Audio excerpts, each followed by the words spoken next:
All right, what is up? Welcome in GC Live. Wes Mitchell here, Chris Clark, as always, brought to you by our friend Clint Hammond, CMG Home Loans, ClintHammond.com, 803-422-6797, NMLS number 71597. As we always tell you, if you're in the market for a new home, give Clint a shout. He's your mortgage guy. He was my mortgage guy. Have several friends that have done business with Clint. Makes it very, very simple, makes it very, very easy. Again, all we ask is if that is something you are currently possibly in the market for, give Clint a chance to earn your business at 803-422-6797.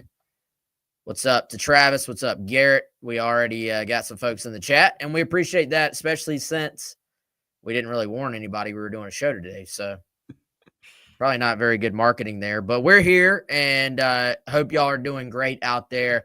Chris, wanted to focus today mostly on the newcomers, the new guys. We got a chance to hang out and meet them in a little bit of a casual setting at the South Carolina Ops building yesterday, and got content that's already rolled out. We'll be continuing to roll out content. If you want to hear from most of those guys, you can also check out our YouTube page, youtube.com/GamecockCentral, where you can watch video interviews with several of those players. Chris, I'll let you start, man. Where do you want to take it in terms of your first maybe observation from the guys yesterday? Well, let me give a general one and then more specific, since you asked. Some cool personalities in this group, first and foremost. It's always – that's one of my favorite parts of getting to do this job, Wes, is a lot of times we'll get an opportunity to meet guys, when they're in high school, still going through the recruiting process, and then you watch them go to college, whether it's at South Carolina or somewhere else. A lot of them go on, play in the NFL, or they go on and do great things when football is over, whether that's college or the pros. And so get just the relationships, right? Like getting a chance to get to know some of these guys is cool. And so for these guys, they're not guys we've tracked since high school, really, because they're transfers, right? But it's a quicker turnaround.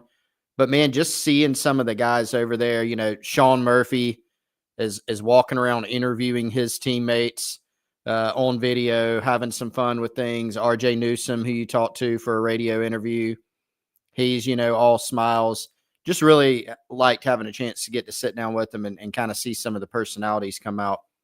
My more specific, very first thought is at one of the tables, I saw Rasul Faison sitting there.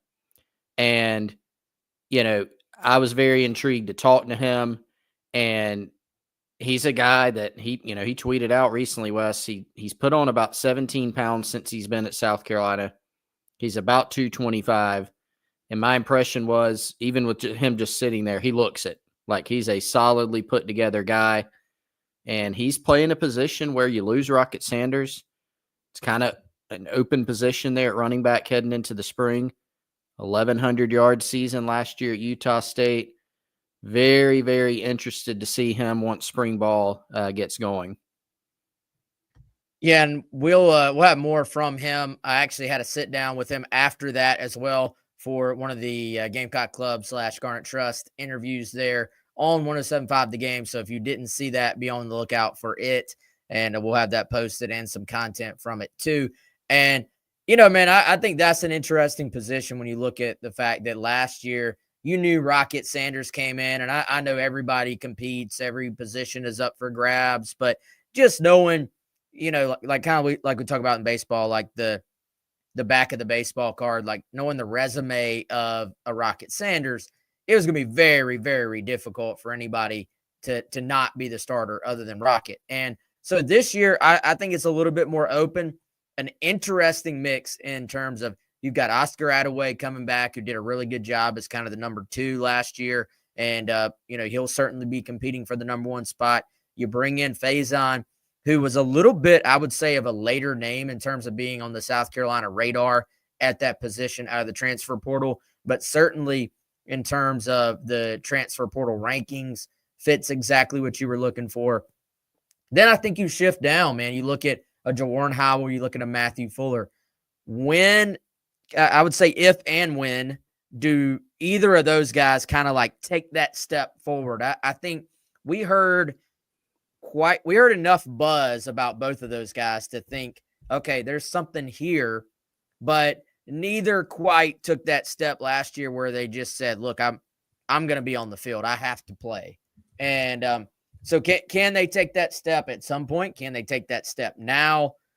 Who maybe just starts to press the older guys for snaps? And ultimately, and we won't know this answer for months, who or does someone emerge as like the top dog, or is this more of a by committee running back room? I think will be fascinating to see. Yeah, and with the by committee thing, Wes, I don't know. There aren't a lot of teams.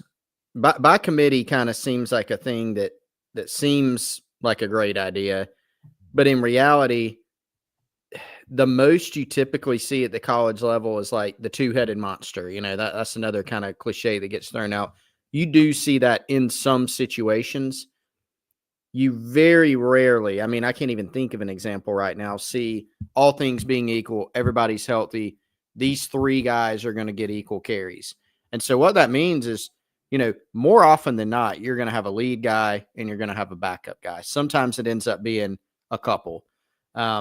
But there's only one ball. There's only so many carries to go around. And like you said, with Rocket last year, he was going to be the guy. When he was healthy, that was the horse that they were going to ride. It's more of a question this year. Is it close enough to where one guy doesn't separate himself as much?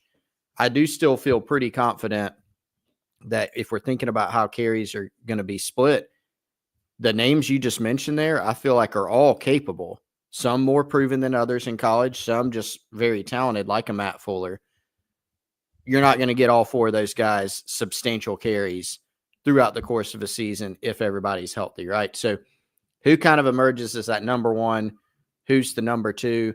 I think it's a very interesting blend of guys because you've got varying experience levels. And frankly, I think you have different skill sets there with each of those guys. Yeah, you do. And I think, by committee can look like different things, I think. And last year it was kind of a 1 and then a 2. You see some schools, It's more of a 1A, 1B and sort of who's the hot hand. And then if somebody gets injured, the third guy becomes a factor. If you're still trying to figure out like of the four, who's should be playing and who shouldn't, we've seen that before. That typically is not a great recipe because it's really hard for anybody to, I think, find a rhythm. And sometimes you're like, oh, well, that guy's off to a good start. And you just look back and you're like, well, he got better blocking than the other guy did. And it's not really anything that either running back actually had a whole lot to do with. And so, there was that stretch early on in Marshawn Lloyd's career before he kind of emerged in his next season, where it was like it seemed like he got hit in the backfield every time he touched the ball. And it would have been easy to be like, well, this guy's not very good. And it's like, well, where's he supposed to go? So I think, that will play itself out over time. But you certainly, I think, hope at least that two of those guys can kind of emerge to where you at least kind of know who's 1A and who's 1B in terms of those players at that position. But we're not going to talk about running back all show. We've got months to talk about it. I tell you what was apparent to me, man, and this is a little bit more micro, but I'll kind of keep it not quite as detailed yet. The three offensive linemen that they added, and I've said this before because we've had a chance to talk with for two of them really already, and man, they just seem to fit that mold. And that doesn't mean they have to have the same personality, the same exact approach to life. But when you look at what South Carolina brought in last year, when you look at a Torricelli, when you look at a Kamar Bell, just sort of veteran guys that came in with the right attitude, you can easily, like, you could sit down with a Nick Sharp for 4 minutes and be like, all right, I see why South Carolina thought this guy was a good fit. You can sit down with Boaz, you can sit down with RJ and be like, they just have a great approach on life. And I think that's something South Carolina has really, I would say, emphasized in the portal in terms of who they're going to go recruit. These guys were, now RJ and Nick were fairly high in the transfer portal rankings. They weren't like top 10 in the country overall, but they had opportunities to go other places. Boaz's was completely under the radar. I don't even know if anybody even realized he was in the portal, which I don't know how that got pulled off. But just hearing them, and I would encourage the fans who are watching or listening to maybe go check out their interviews as well. Just genuine dudes. They all look the part in terms of physicality, what an offensive lineman should look like in this league. But I just think they're really good locker room fits for South Carolina.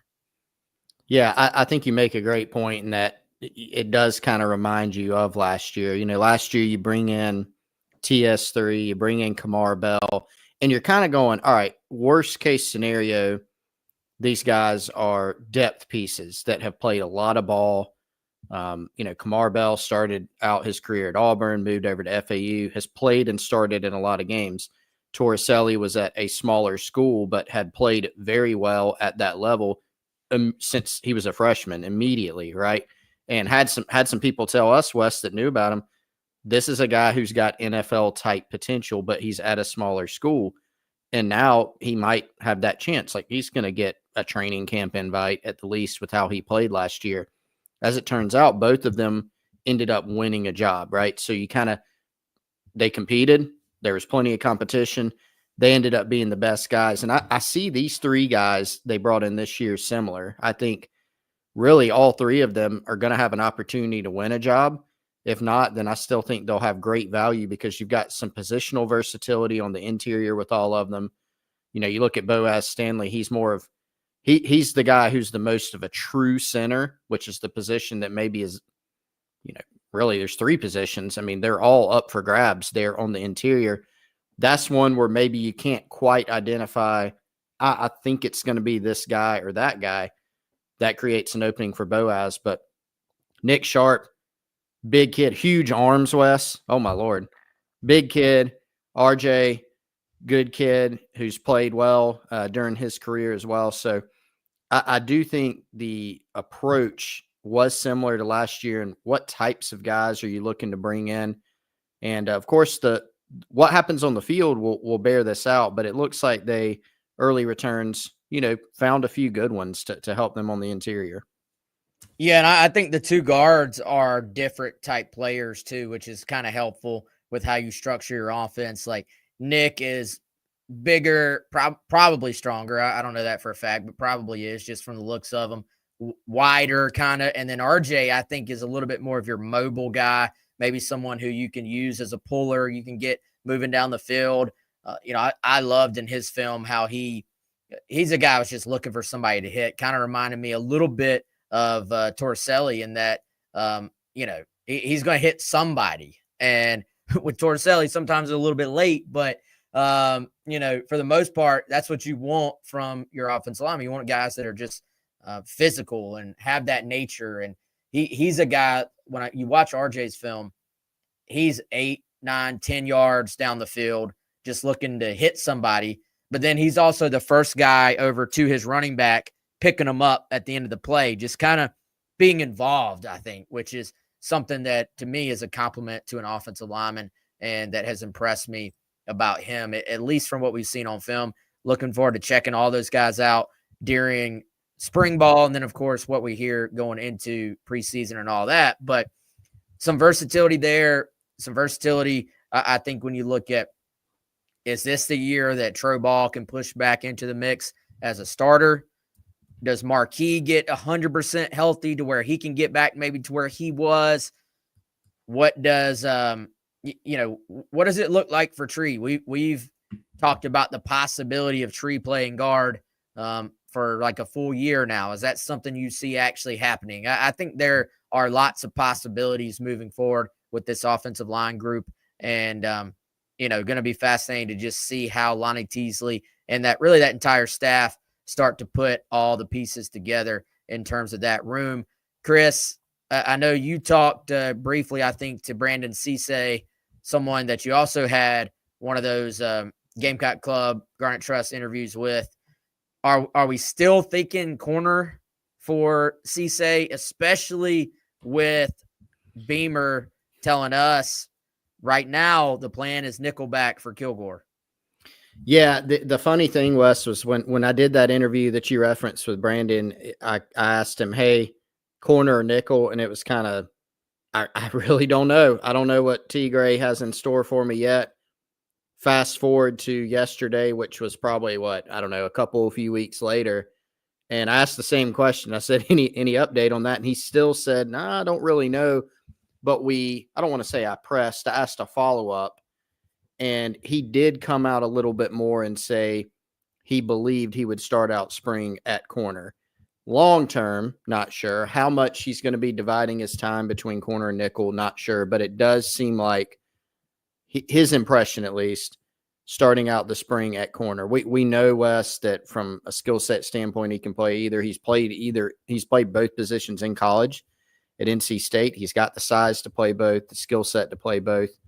But you're right. With Beamer telling us during our sit down last month with him that the plans to keep Jalen Kilgore at nickel in an effort to find your best five, is Cisse one of those guys? Could be. And so he's another player that I'm really fascinated by going into this spring, because it kind of seems like Carolina's biggest question mark spot is maybe at a safety position. Like if you're thinking long term going into the season, a safety spot opposite DQ. But it seems like more in the secondary. In the secondary, yeah. In the secondary, yes. Thank you for. Sometimes you got to help me clarify things. So yeah, in the secondary, I think positionally, that's your biggest question mark. Because if you're keeping Jalen at nickel, some of your personnel that you have at corner, I had kind of wondered for a minute, Wes, like, do you look at Cisse at safety? We haven't really picked up any of that so far. It seems more like corner or nickel. But he was, I think, a really good get this offseason, in-state kid transferring from NC State. And I think he's going to add to this roster. Yeah, I can't help but think eventually maybe Kilgore gets a look at safety again. But that's just me. That's just my opinion.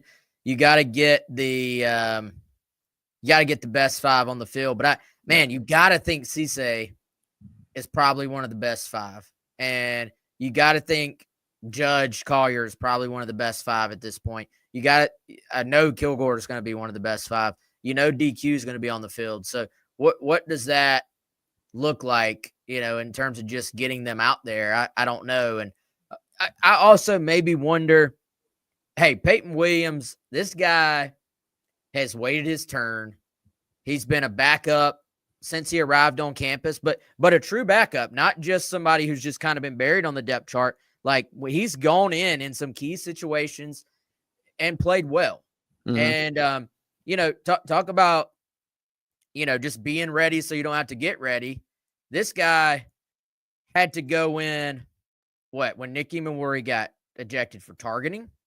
He had to go in when DQ Smith got injured in pregame. Remember how they were talking about, I'd never seen this before. Yep. And he had to go in with the the second half situation, we'll just call it, in the bowl game. So, yep. And has gone in and played well. So I do wonder, is there a little bit of, this guy has earned his stripes? Is there a little bit of, let's give Peyton the opportunity? He's earned the chance to see if he can go out there and be the guy. And then, if it's like, well, no, we really see him more as a role player. He's not one of the best five. And I'm just saying, if it becomes that, then maybe you look at what are the next steps for this spot. Craig mentions David Boosie. Yeah, possibly. I think a lot of that depends on how big of a jump he can make. A lot of what he played last year was special teams, and he showed flashes, don't get me wrong, but there's a big difference between that versus being asked to go be the guy. And so, and I think Peyton Williams is a good player. I do. I wonder how he doesn't quite match up physically with what they were asking, obviously, Mr. Combine, Nick E, as well, So Kilgore is the closest thing South Carolina has to a Nick E in terms of filling in at safety. Yeah, I like how we heard it behind the scenes a little while back, Wes. It's like, let's Can this guy be like Nicky Minori? No, he can't. Like, it doesn't really matter who it is. He's kind of earned that same designation as like a Clowney, you know. Is this in-state defensive end? Like, do you think he can be good as Clowney? No, I don't. He, you know, like Nicky, I mean, we were going through it the other day, man. Like, he literally had more than one of the top times at the combine, not just for a safety, like in general, like of everybody. So, you know, he could do some things athletically that other people just can't do. Like, it's like Malaysia Fulwiley for the women's basketball team. Like, she can do things that other people can't. It's no slight against anybody else. It's just she's special athletically. Nicky's special athletically too. But you're right with Peyton. I mean, when he's gone into it's not a lot of times with him been, hey, go pull down some snaps and give somebody a blow. It's something catastrophic has happened. Get in there. We need you. And he's gone in there, and to his credit and Torian Gray's credit, he's looked prepared, you know? So I really do think when spring ball opens, if he's like the first guy out there at one of the safety spots, I'm certainly not going to be surprised. Well, I would be surprised if he's not at this point, assuming Kilgore is still at nickelback, which again, Shane Beamer told us straight up, like there was no, he said, yeah, you know, that's something you could look at, something they talked about at one point, but he said straight up, hey, right now Kilgore is playing nickelback. So, you know, we'll see where that goes. And I think here's the thing. When you look at, again, Peyton Williams is a good football player. When you look at this question, though, it's no shot at him to say, you know, can he step into a starting role? It's more about, what puts the best five out there? And do you have a five that you can put out there that can go basically make the college football playoff? You know, like that's kind of what you set the standard at by winning 9 regular season games this past year. And so it's easy. The national media, as you and I keep talking about, they're going to point to Lenoris is coming back and Dylan Stewart is going to come back. Well, what about all those guys I just watched at the combine? Yeah. They're not walking through that door. So who can live up to what those guys did for you? I think is obviously a question. One of the spots as well, let's transition over. One of the spots as well, man, Kyle Kennard, obviously. We know what Dylan Stewart can do, but what about what Kyle did opposite of him? Who is in a position to go out and do that for South Carolina this year, or to not be the freaking player of the year, but at least give you some, I guess, semblance of that. And one guy I think I'm not really ready to put expectations on yet, one way or the other, Chris, would be Jaylen Brown, who I did talk with briefly, the Missouri transfer. I tell you, in terms of, hey, what caught your eye? What stood out? I chatted with him briefly. He's actually a good bit bigger than I thought he was. He's like 260 plus. Woo. And most of these kind of edge types that you bring in, and you always hear the raw, they look the part, long, athletic. It's more, hey, we got to put some weight on them. With him, it's actually a little bit reversed. He told me that he's been trying to cut down a little bit, that he feels good about his ability as a run stuffer, and he's more focused on continuing to bring along his game in terms of his pass rush moves, his technical ability in terms of using his hands, getting off blocks as a pass rusher, which to me is a little bit backwards just from what I even thought about what I had heard about him. Yeah, I totally agree. I had the same thought, like the whole pass rusher versus run stopper. It seemed like more of what the book on him, I guess you could say, like coming out of high school and after 1 year at Missouri, was this is a guy that's got a good bit of pass rush potential, which I do think he does. Probably a positive, right, about the run stopping ability. Remember, Wes, though, I'll go back to this. Remember when Kyle Kennard came in and we had heard this guy can set the edge, this guy can stop the run, And yes, he had 4 sacks in a game for Georgia Tech. He's got potential as a pass rusher, but that was actually the area where he had to get better, I think you could say. And I suppose he passed that test. He was pretty darn dynamic as a pass rusher last year. So I'm not saying Jaylen Brown's going to go win the Nagurski next year, but Sterling Lucas has a pretty good development track record in terms of taking guys to that next level. Jaylen Brown, I think, has some tools to work with. And, we do have to keep in mind, hey, if you're looking for a safety to replace Nick E, just frankly, you're going to lose some aspects there. If you're thinking about a D9, it's going to be hard to find a D9 at linebacker. It's going to be very hard to find a Kyle Kennard. But can you kind of replace some of those pieces in the aggregate, to use like a Moneyball term?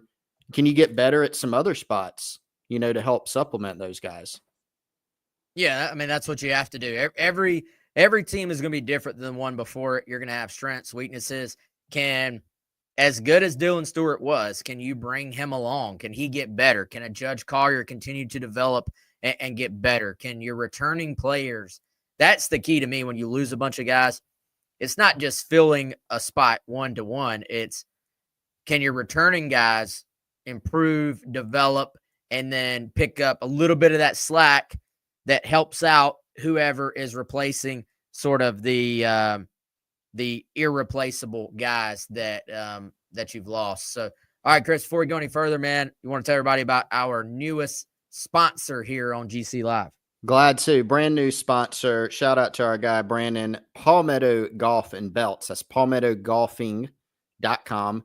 Make sure you go check them out. And, Wes, we love to showcase people here who are Gamecock Central members, South Carolina fans, who have great products and services. And that's what Brandon has. I know him personally. Palmetto Golf and Belts, palmettogolfing.com. Go to palmettogolfing.com. You can check out his online shop. I'm actually going to show you some of the stuff. Golf season, Wes, is just about upon us. It is right around the corner. It's really about to kick up, especially in the month of April. So Brandon's got several really cool products. He's got golf towels, right? So you got kind of South Carolina flavor here. Palmetto State golf towels. He's got really awesome needlepoint belts. This is the one that has the South Carolina flavor. I've got it upside down. There you go. These are extremely well made and, frankly, a lot more affordable than a lot of the ones you're typically going to find. He's also got golf tees. These are also branded. Packs of 100. Got a little garnet palmetto tree on here. He's also got the blue. So different colors in each. Different colors and profiles in the needlepoint belts. And they're also got, coming soon, Wes, golf gloves. So you got the USA flag. You got the palmetto tree. And you got the garnet palmetto tree. All that available at Palmetto Golf and Belts. That's palmettogolfing.com. So do us a favor when you get off the show here, when we wrap it up, go on over to palmettogolfing.com, check out the shop, place yourself an order, support a South Carolina fan and Gamecock Central subscriber, Brandon, in his business. He's doing some really cool things. Appreciate him for being a part of the show. So, Chris, would it be acceptable if I got some gear from Palmetto Golf and then went to our friends at Pro Swing and did some indoor golfing here in Columbia?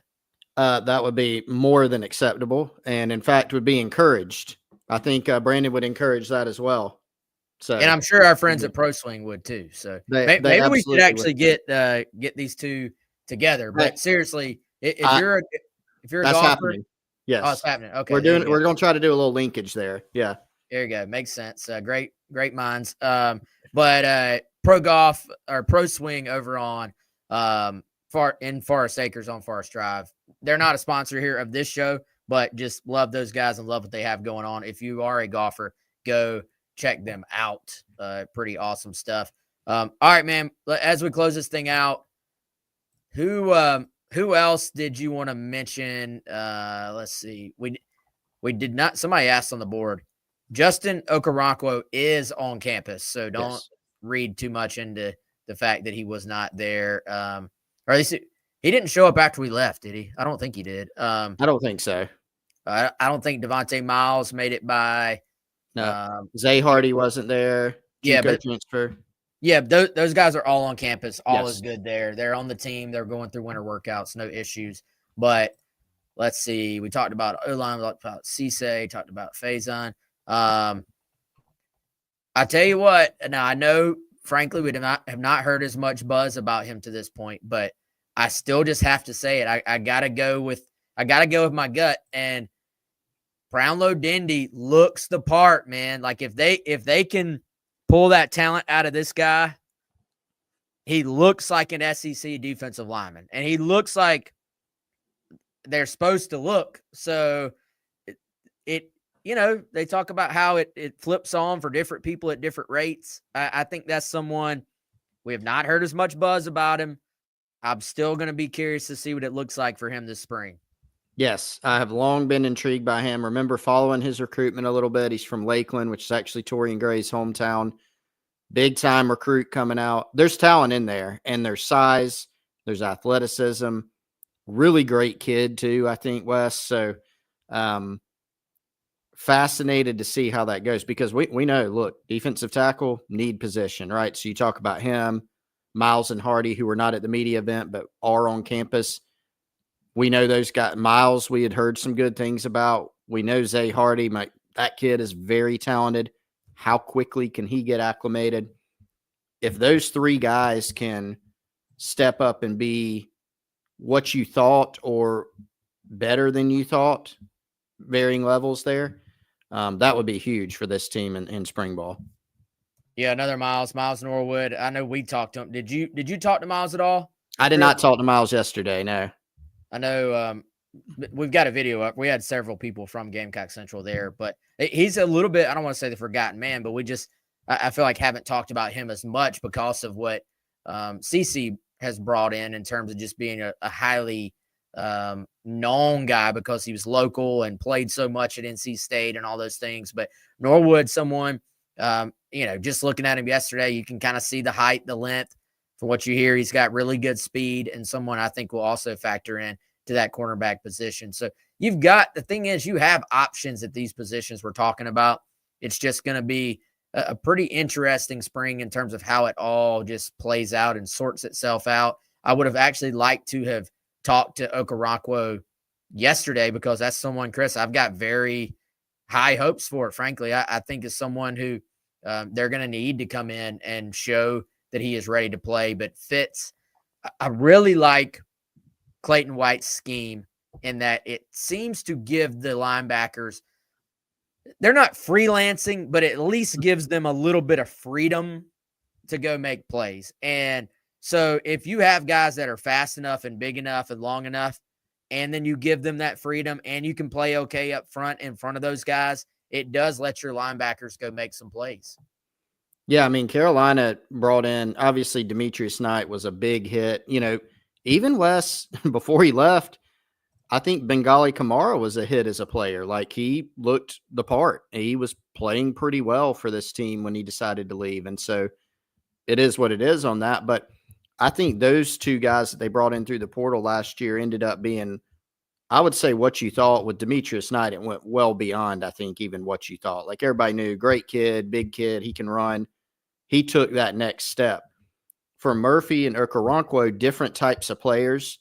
Murphy, very highly rated, hasn't put it together yet, has had some injuries, but another guy where there's talent there, right? So does this change of scenery to staying healthy?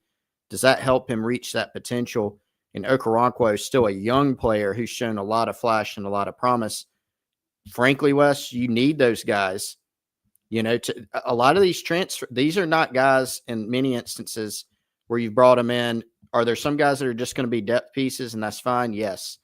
But some of these guys, to be honest, a little bit more, I would say, pressure there, a little bit more of a need for them to really be quite good. And I think linebacker might qualify as one of those spots. Yeah, for sure. And, we'll see. Can Sean Murphy kind of build on? That was one thing that I picked up from him when I had my sit down with him on the radio, and something Carolina thought in terms of the evaluation.